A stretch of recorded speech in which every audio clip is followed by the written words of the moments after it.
ஒரு வாரத்துக்கு முன்னாடி நம்ம ஒரு வீடியோவில் பார்த்துருப்போம். ஃப்ரண்ட்லைனை விட்டு உக்ரைனோட ஃப்ரண்ட்லைனை விட்டு அமெரிக்காவோட மெயின் பேட்டில் டேங்கான M1 ஆப்ராம்ஸை நாங்கள் ஒட்டுமொத்தமாக பின்னாடி கொண்டு போயிட்டோம். இந்த டேங்க்கில் கண்டென்சேஷன்ற ஒரு பிரச்சனையால் கண்டென்சேஷன்ற ஒரு ப்ராசஸால் ஏற்படக்கூடிய பிரச்சனையை எங்களால் சமாளிக்க முடியல. இந்த M1 ஆப்ராம்ஸ் டேங்கை பொறுத்த வரைக்கும் உக்ரைனில் அது ஒரு ஃபெயிலியர் டேங்காக மாறிட்டு இருக்குன்னு சொல்லிட்டு உக்ரைனோட கமாண்டர்ஸே சொன்ன நியூஸ் எல்லாம் நம்ம பார்த்துருப்போம். அதுக்கப்புறம் நிறைய பேர் கேட்க ஆரம்பிச்சிங்க, அப்படி இந்த உக்ரைனில் இந்த M1 ஆப்ராம்ஸ் டேங்க்ன்றது ஃபெயில் ஆகிறதுக்கு என்னதான் முக்கியமான காரணங்கள்?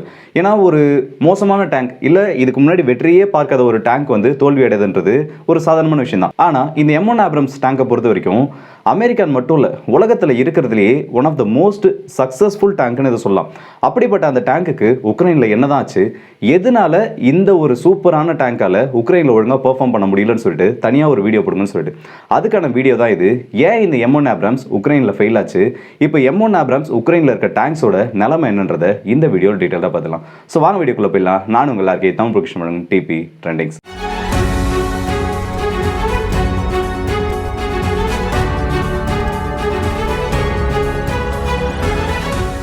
முதல் விஷயமா, இந்த M1 ஆப்ராம்ஸ் டேங்கை பொறுத்த வரைக்கும் இது உலகத்தில் இப்போ இருக்கிறதுலையே மெயின் பேட்டில் டேங்க் கேட்டகரியில் ரொம்பவும் ஒரு அட்வான்ஸ்டு டெக்னாலஜிகளை கொண்ட டேங்க். ஆனால் அப்படிப்பட்ட சுப்பீரியரான டேங்கை தான் இந்த உக்ரைனுக்கு கொடுத்தாங்களான்னு கேட்டிங்கன்னா அந்த இடத்துல உங்களுக்கான பதில் இல்லை. உக்ரைனுக்கு ரொம்பவே அட்வான்ஸ்டு டேங்கெல்லாம் இந்த அமெரிக்கா கொடுக்கல. இந்த செகண்ட் கேட்டகரி தேர்ட் கேட்டகரின்னு இருக்கும்ல, அப்படிப்பட்ட டேங்க்ஸை தான் அமெரிக்கா உக்ரைனுக்கு தூக்கி கொடுத்துருந்தாங்க. சரி, அப்படி பார்த்தா கூட அந்த செகண்ட் கேட்டகரி தேர்ட் கேட்டகரி டேங்க்ஸ்ன்னு இருக்குல்ல, அதுக்கேற்ற பெர்ஃபார்மன்ஸாவது இந்த M1 ஆப்ராம்ஸ் கொடுத்துருக்கணும்ல. இது வரைக்கும் நம்ம வெளியில் வந்த நியூஸ் எதையுமே பார்த்தோன்னா M1 ஆப்ராம்ஸ் இதை பெருசாக பண்ணிருச்சு, இத்தனை டேங்க்ஸை M1 ஆப்ராம்ஸ் அழிச்சிருச்சுன்னு நம்ம கேள்விப்பட்டிருக்கவே மாட்டோம். அதுக்கு பதிலாக இந்த இடத்துல நடந்த ட்ரோன் தாக்குதலில் ஒரு M1 ஆப்ராம்ஸ் காலி ஆயிடுச்சு. இந்த இடத்துல ரஷ்யாவோட T-72 டேங்க் கிட்ட மாட்டி ஒரு M1 ஆப்ராம்ஸ் டேங்க் காலி ஆயிடுச்சுன்னு சொல்லிட்டு இந்த மாதிரி செய்திகளை தான் நம்ம பார்த்துருப்போம். நீங்கள் வெஸ்டர்ன் மீடியாஸில் இருக்க எந்த ஒரு நியூஸ் பேப்பர் எடுத்து பார்த்தா கூட M1 ஆப்ராம்ஸோட விட்ரின் போட்டு ஒரு சிங்கிள் நியூஸை கூட உங்களால் எந்த இடத்துலையும் பெருசாக பார்க்க முடியாது. ஆனால் அதுக்கு பதில் M1 ஆப்ராம்ஸ் இந்த இடத்துல இவ்வளோ ட்ரை பண்ணியிருக்குன்னு வேணால் நியூஸ் செய்திகள் வந்திருக்கும். அந்த அளவுக்கு M1 ஆப்ராம்ஸால் இந்த உக்ரைன் பேட்டில் ஃபீல்டில் பெருசாக எதையுமே மாற்றிட முடியல. இதுக்கு ஏன் இந்த அளவுக்கு நான் இப்போ சொல்லிட்டு இருக்கேன்னா, இந்த M1 ஆப்ராம்ஸ் டேங்க் வரதுக்கு முன்னாடி எல்லாருமே என்ன நினச்சிட்டு இருந்தாங்கன்னா, இந்த M1 ஆப்ராம்ஸ் வந்துருச்சுன்னா அதுவும் இந்த 30ன்ற எண்ணிக்கையில் வந்தாலே போதும், ரஷ்யாவால் இந்த ஃப்ரண்ட்லைனோட ஸ்ட்ரக்சரை மாற்றிடவே முடியாது. ஒரு M1 ஆப்ராம்ஸ் டேங்க்ன்றது 5 T-90 டேங்குக்கு சமம்னு சொல்லிட்டு நிறைய கம்பேரிசன் எல்லாம் இந்த வெஸ்டர்ன் மீடியாவில் இருக்க அனலிஸ்ட், இந்த உக்ரைனோட அனலிஸ்ட்னு சொல்லிட்டு நிறைய பேர் பேசியிருந்தாங்க. அப்படி அதே 30 எண்ணிக்கையில் இந்த M1 ஆப்ராம்ஸ் டேங்க் உள்ளே வந்துச்சு. ஆனால் உள்ளே வந்த இந்த டேங்குக்கு உக்ரைனில் பெரிய பிரச்சனையாக ஏற்பட்டது என்னன்னா, உக்ரைனோட கிளைமேட் தான். என்னதான் M1 ஆப்ராம்ஸ் பெரிய சுப்பீரியரான டேங்காக இருந்தாலும் அதோட ஆப்ரேஷனபிள் ரீஜியன் ஒன்று இருக்குது. அமெரிக்காவை பொறுத்த வரைக்கும் அமெரிக்காவோட தட்பவெப்பம் உக்ரைனோட தட்பவெப்பம் ரெண்டுமே வேறு. அது மட்டும் இல்லாமல் அமெரிக்காவோட நிலத்தன்மை உக்ரைனோட நிலத்தன்மை ரெண்டுமே வேறு. என்னதான் அமெரிக்காவில் இவர் பெரிய ஆளாக இருந்தாலும், அமெரிக்காவோட ஒரு டானாக இருந்தாலும், உக்ரைனில் இவரோட ஆட்டம் எடுபடலை. ஆனால் உக்ரைனுக்கு ஏற்ற மாதிரி ஒரு டேங்க்னு பார்த்தோன்னா லெப்பர்ட் தான். அந்த லெப்பர்ட் டேங்காலேயே இந்த ரஷ்யா உக்ரைன் போரில் சரிவர ஒழுங்காக பெர்ஃபார்ம் பண்ண முடியல.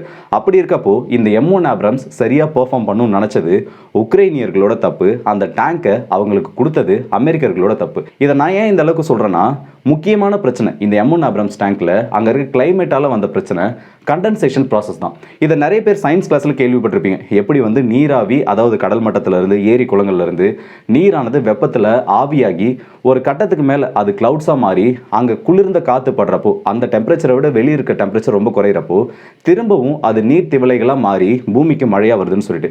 இன்னும் தெளிவாக சொல்லணுங்க, நீங்கள் ஃப்ரிட்ஜில் இருந்து ஒரு வாட்டர் கேன் சில்லுன்னு இருக்க தண்ணி எடுத்து வெளியில் வைங்க. கொஞ்சம் நேரம் கழிச்சு பார்த்தோன்னா அந்த கேனை சுற்றி சின்ன சின்னதாக அந்த நீர் திவலைகள்ன்றது ஃபார்ம் ஆயிருக்கும். குட்டி குட்டி குட்டி குட்டியாக ட்ராப்ஸாக தெரியும். இதே ப்ராசஸ் தான் கண்டென்சேஷன் சொல்கிறது. உள்ளே இருக்க டெம்பரேச்சரை விட வெளியே இருக்க டெம்பரேச்சர் கம்மியாக இருக்கப்போ, நீராவியாக இருக்க இந்த வாட்டர் மாலிகூல்ஸ்க்கு நடுவில் இந்த டெம்பரேச்சர் சேஞ்ச் ஆனது ஏற்படுறப்போ, அது அதிகமாக குளிர்ச்சி அடைகிறப்போ இந்த காற்றுல இருக்க அந்த வாட்டர் மாலிகூல்ஸ் எல்லாமே ஹெவியாகி திரும்பவும் நீராக மாறிடும். இந்த டேங்குக்கு இதுதான் பிரச்சனையாக மாறி இருக்கு. உக்ரைனோட வெளி சைடு, அதாவது இந்த டேங்குக்கு அவுட் சைடுலலாம் சில டைமில், அதுவும் நைட் டைமில் டெம்பரேச்சர் ரொம்பவும் ட்ராப் ஆகும். ஆர்டிக் ரீஜனுக்கு பக்கத்தில் இருக்கிறதுனால இந்த இடங்களில் அதிகமான பனிப்பொழிவும் இருக்கும். டிகிரிஸ்ல டெம்பரேச்சர் இருக்கும். இப்படி இருக்கிறதுனால என்ன ஆகும்னா இந்த M1 ஆப்ரம்ஸோட டேங்க் சைடு, அதாவது உள்ள இருக்க சைடு வெப்பமாகவும் வெளியே இருக்க சைடு ரொம்பவும் கூலிங்கா இருக்கிறதுனால இந்த டேங்கோட ஒரு சில பாகங்கள், இதோட முக்கியமான ஃபயர் கண்ட்ரோல் சிஸ்டம், இதோட GPS நேவிகேஷன், இதோட கம்யூனிகேஷன் சிஸ்டம், இதோட டார்கெட்டிங் சிஸ்டம்னு சொல்லிட்டு எல்லாமே பாதிப்படைகிறதுக்கான வாய்ப்புகள் இருக்கு. சரி, இது வாய்ப்புகள் தான் இருக்கான்னு கேட்டீங்கன்னா இது பாதிப்பும் அடைஞ்சிருக்கு. அதை தான் அந்த கமெண்டர் அந்த இன்டர்வியூல தெளிவாக சொல்லியிருப்பாரு. முக்கியமா இதோட ஃபயர் கண்ட்ரோல் சிஸ்டம்ன்றது இந்த கண்டென்சேஷன் ப்ராசஸ்னால அஃபெக்ட் ஆகிறப்போ எங்களால் எதையுமே துல்லியமாக குறிவைக்க முடியல. அந்த மானிட்டர்ஸ் அந்த சிஸ்டம்ஸ்லேயே நிறைய குளறுபாடுகள் ஏற்பட்டதை எங்களால் கவனிக்க முடிஞ்சுது. அது மட்டும் இல்லாமல் இதோட கம்யூனிகேஷன் சிஸ்டம்ஸில் ஏற்பட்ட அந்த கண்டென்சேஷன் பிரச்சனையால எங்களால் பக்கத்தில் இருக்க யாரையுமே கம்யூனிகேட் பண்ண முடியல. இதுவாச்சும் பரவாயில்ல, ஜிபிஎஸ் டிவைஸில் ஏற்பட்ட இந்த ஒரு பிரச்சனையால் நாங்கள் எந்த இடத்துல இருக்கோம், எங்களோட டார்கெட்ஸ் எங்கே இருக்குது, நாங்கள் எந்த இடத்துக்கு போய் அட்டாக் பண்ணோம், முன்னாடி போகணுமா பின்னாடி வரணுமா எதுவுமே தெரியாமல் கண்ணை கட்டி விட்டது போல எந்த இடத்துல இருக்குன்னே தெரியாமல் சுற்றிட்டு இருந்தோம்னு சொல்லிட்டு இதில் ஏற்பட்ட பிரச்சனைகளை அப்படியே அடுக்கடுக்காக அடுக்கி வச்சிருக்காங்க. சரி, இது ஒன்று தான் பிரச்சனையா? இதே மாதிரி பிரச்சனை ரஷ்யன் டேங்க்ஸுக்கு ஏற்படுதான்னு கேட்டிங்கன்னா ரஷ்யா இருக்கிறதே இந்த இடத்துல தான். அது மட்டும் இல்லாமல் உக்ரைனோட இடங்கள்ன்றது அவங்களுக்கு ரொம்பவே பழக்கப்பட்ட இடங்கள். ரஷ்யாவோட டேங்க்ஸ் எல்லாம் பார்த்தோன்னா இந்த அளவுக்கு அதிகமாக எலக்ட்ரானிக் சிஸ்டம்ஸ் அதிகமாக இருக்காது. அதுக்கு பதிலாக ஹார்ட்வேர்ஸ் அதிகமாகவும் எலக்ட்ரானிக் சிஸ்டம்ஸ் கம்மியாக இருக்க டேங்க் தான் ரஷ்யன் ஓரியன்ட் டேங்க்ஸ். ஆனால் அதுவே அமெரிக்கன் பக்கம் பார்த்தோன்னா அமெரிக்காவோட டேங்க்ஸில் இந்த சாஃப்ட்வேர்ஸ், இந்த எலக்ட்ரானிக் சிஸ்டம்ஸ்ன்றது ரொம்பவே அதிகமாக இருக்கும். இதுக்கு முக்கியமான காரணம் இந்த டேங்கோட அக்யூரசி அதிகமாக இருக்கணும், இந்த டேங்கோட பெர்ஃபார்மன்ஸ் அதிகமாக இருக்கணுன்ற ஒரே காரணத்துக்காக தான் இந்த மாதிரி அதிகமான எலக்ட்ரானிக் சிஸ்டம்ஸை வச்சு உருவாக்கியிருப்பாங்க. அது அமெரிக்காவுக்கு மற்ற இடங்களில் கை கொடுத்துச்சு, ஆனால் உக்ரைனில் தோற்றுருச்சு. இதுதான் உண்மை. சரி, இப்போ இது ஒன்று மட்டும் தான் காரணமா? இந்த கிளைமேட்டால மட்டும்தான் இந்த M1 ஆப்ரம்ஸ் டேங்க் ஃபெயில் ஆச்சான்னு கேட்டிங்கன்னா அடுத்தது இதோட ஆர்மர் தான். இந்த ஆர்மரை பொறுத்த வரைக்கும் M1 ஆப்ரம்ஸ் டேங்க்ல சோபாம் ஆர்மரை யூஸ் பண்ணியிருப்பாங்க. இது யூகேல தான் தயாரிச்சுட்டு இருக்காங்க. பேசிக்காக இந்த ஆர்மர் என்னன்னு பார்த்தீங்கன்னா நடுவில் நம்ம செராமிக் டைல்ஸ் யூஸ் பண்ணுவோம்ல, அந்த செராமிக் டைல்ஸ் சுற்றி வந்து எக்ஸ்ப்ளோசிவ் ஆர்மர்னு ஒன்று வச்சிருப்பாங்க. இதோட முக்கியமான வேலை என்னன்னா கைனட்டிக் எனர்ஜி மூலிமா, அதாவது அந்த குண்டு எந்த ஒரு வெடிப்பொருளும் இல்லாமல் அதோட வேகத்தாலேயே துளைக்கும்ல, அந்த மாதிரி துளைக்கக்கூடிய குண்டுகளை தடுத்து நிறுத்தத்துக்காக இந்த செராமிக் டைல்ஸ் கோட்டிங்கும், அது இல்லாமல் டியூவல் சார்ஜஸ்னு சொல்லுவாங்க, இதை டபுள் சார்ஜ்னு சொல்லலாம். வெளியில் ஒரு வெடிப்பை ஏற்படுத்தி வெளியே இருக்க ஆர்மரை காலி பண்ணிட்டு அதுக்கப்புறமா பெனட்ரேஷன் பண்ணி உள்ள போயிட்டு வெடிக்கக்கூடிய இந்த டியூவல் சார்ஜஸை தடுக்கிறதுனால வெளியே இருக்கக்கூடிய அந்த எக்ஸ்ப்ளோஷன் ஆர்ம்டு பேனல்ஸ்னு சொல்லலாம், அதை வச்சிருப்பாங்கன்னு சொல்லிட்டு இதுவும் இந்த அமெரிக்காவுக்கு, அதாவது அமெரிக்கன் டேங்க்ஸ்க்கு சரி வர கை கொடுக்கல. ஏன்னு பார்த்தோன்னா உக்ரைனோட நிறைய டேங்க்ஸ், இந்த M1 ஆப்ரம்ஸ் டேங்க்ன்றது ட்ரோன் ஸ்ட்ரைக்குக்கு தான் இது வரைக்கும் கீழே விழுந்திருக்கு. அஃபிஷியல் கணக்குக்கு பார்த்தோன்னா ஒரு 7லேருந்து 8 டேங்க் வரைக்கும் இது வரைக்கும் வீழ்த்தப்பட்டிருக்கலாம்னு சொல்லிட்டு ரஷ்யா சொல்லியிருக்காங்க. ஆனால் எல்லா சோர்ஸையும் அனலைஸ் பண்ணியிருக்கப்போ குறைஞ்சது 6 டேங்காவது M1 ஆப்ரம்ஸ் டேங்க் இது வரைக்கும் காலி ஆயிடுச்சு. இதில் 4 டேங்க் வரைக்கும் இந்த ட்ரோன் ஸ்ட்ரைக்கால தான் டேமேஜ் செய்யப்பட்டு அதுக்கப்புறம் அழிக்கப்பட்டிருக்கு. இதுக்கு உக்ரைன் காரணமாக என்ன சொல்கிறாங்கன்னா எதிர்பார்த்த அளவுக்கு இந்த M1 ஆப்ரம்ஸ் டேங்க்ல ஆர்மர் கோட்டிங் கிடையாது. அதனால தான் இந்த சின்ன ட்ரோன் அட்டாக்கு இது இந்த அளவுக்கு டேமேஜ் ஆகிடுது. சரி, உக்ரைன் சொல்கிறது உண்மையா? அதில் அந்த அளவுக்கு ஆர்மர் கோட்டிங் இல்லையான்னு கேட்டோம்னா ஒரு காரணம் அது உண்மைதான். எதிர்பார்த்த அளவுக்கு ஆர்மர்ன்றது இந்த M1 ஆப்ரம்ஸ் டேங்க்ல கிடையாது. ரெண்டாவது காரணம், உக்ரைன் ஒரு பொய்யை சொல்லிட்டாங்க.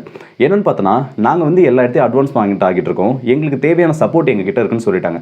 ஆனால் ரஷ்யா என்ன பண்ணிட்டாங்கன்னா இந்த M1 ஆப்ரம்ஸ் டேங்கை குவாடினேட்டட் அட்டாக் மூலமா அடித்து ஓட விட்டாங்க. ஒரு ட்ரோன் அட்டாக் அந்த இடத்துல நடந்துருச்சுன்னா அந்த டேங்கை விட்டு உக்ரைன் வீரர்கள் கீழே இறங்கி ஓட ஆரம்பிச்சாங்க. திரும்ப அந்த டேங்க்கு கிட்ட அவங்க வரவே முடியாதபடி, அவங்க வரணும்னு நினச்சாலும் அதுக்குள்ளே அந்த டேங்க் அழிக்கணும்னு சொல்லிட்டு அந்த இடத்த நோக்கி குவாடினேட்டடாக ஆர்ட்லரி அட்டாக், அது மட்டும் இல்லாமல் திரும்பவும் அதே மாதிரி ட்ரோன்ஸ் அனுப்பி தாக்குதல் நடத்துன்னு சொல்லிட்டு ஒரு டேங்கை விட்டுட்டு வந்தீங்கன்னா திரும்ப அது உங்களுக்கு கிடைக்கும்னு சொல்லிட்டு கனவுல கூட எதிர்பார்க்காதீங்கன்ற அந்த ஒரு துணியில் இந்த எல்லா டேங்க்ஸையும் ஓட ஓட அடித்தாங்க. அது ஒரு முக்கியமான காரணம் இந்த உக்ரைனோட இந்த அளவுக்கு இழப்புகள் ஏற்பட்டதுக்கு. இது எல்லாத்தையும் ஒட்டு சேர வச்சு பார்க்குறப்ப தான் உக்ரைனுக்கு ஒரு விஷயம் புரியுது, நம்மக்கிட்ட எண்ணிக்கைகள் ரொம்ப கம்மியாக இருக்குது. அது மட்டும் இல்லாமல் நம்மளோட நிலப்பரப்புக்கு இந்த டேங்க் செட் ஆகலை, நிறைய இடத்துல சகதிகளில் மாட்டுறதுன்னு சொல்லிட்டு இந்த M1 ஆப்ரம்ஸ் நம்ம இன்னும் பிரச்சனையில் மாட்டியிருக்கு. அதையெல்லாம் கணக்கு பண்ணி ஒட்டு மொத்தமாக ஏப்ரல் 25 அன்னைக்கு இந்த டேங்க்ஸை ஃப்ரண்ட் லைனை விட்டு திரும்ப வெளியில் கொண்டு போகிறாங்க. அதுக்கப்புறமா திரும்பவும் கொண்டு வர முயற்சி பண்ணப்போ சமீபத்தில் ஒரு 10 நாளைக்கு முன்னாடி கூட இன்னொரு ஆப்ரம்ஸ் டேங்க் அதே மாதிரி ட்ரோன் ஸ்ட்ரைக்கு உள்ளாகுது.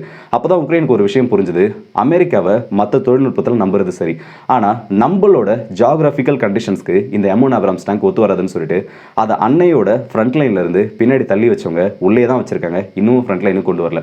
ஸோ இந்த வீடியோட எனக்கு வந்துடும். இந்த வீடியோ பற்றி உங்களோட கருத்துக்களை கமெண்ட் செக்ஷனில் சொல்லுங்கள். முக்கியமாக M1 ஆப்ரம்ஸ் டேங்க்ன்றது உக்ரைனில் ஃபெயில் ஆனதுக்கு காரணங்கள் இதை தாண்டி வேறு ஏதாச்சும் இருக்குன்னு நினச்சிங்கன்னா அது தாராளமாக கமெண்ட் செக்ஷனில் சொல்லுங்கள். அடுத்த வீடியோ சந்திப்போம். அது ஒரு விமர்சனம் பெறுது உங்கள் எல்லாருக்கும்.